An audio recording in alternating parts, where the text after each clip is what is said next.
ऐसन पलंगी बनैया पलंगों हिले तारे अलनिया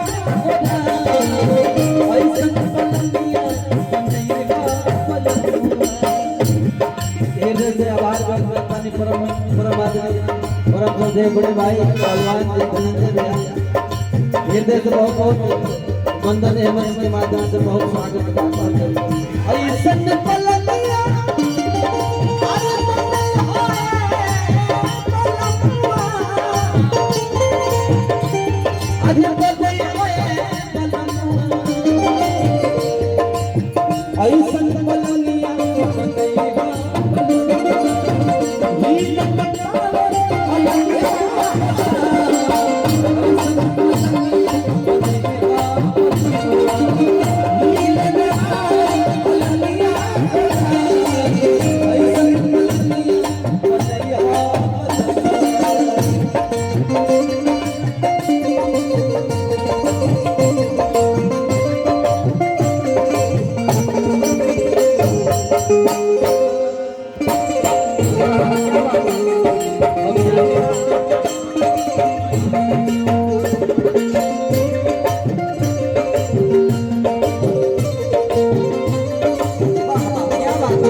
अरे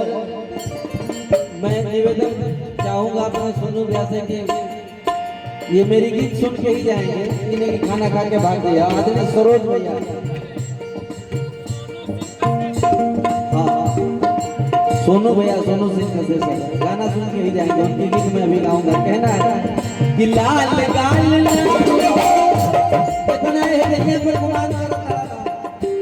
जितना सजा के सवार के रखा था, ये सब एक बात हो जाएगा, खाक हो जाएगी। इसे कहो क्या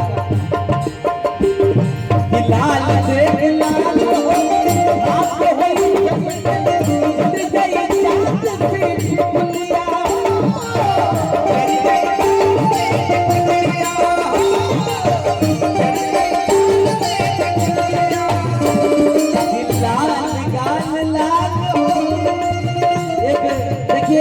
सोशल मीडिया का जमाना है। एक मित्र ने मुझे व्हाट्सएप पे मैसेज किया कि अरे ब्रांडेड ब्रांडेड कहने वाले मेरे भाई, आज जो भी है सभी लोग चाहते हैं कि हम ब्रांड का चीज पहने।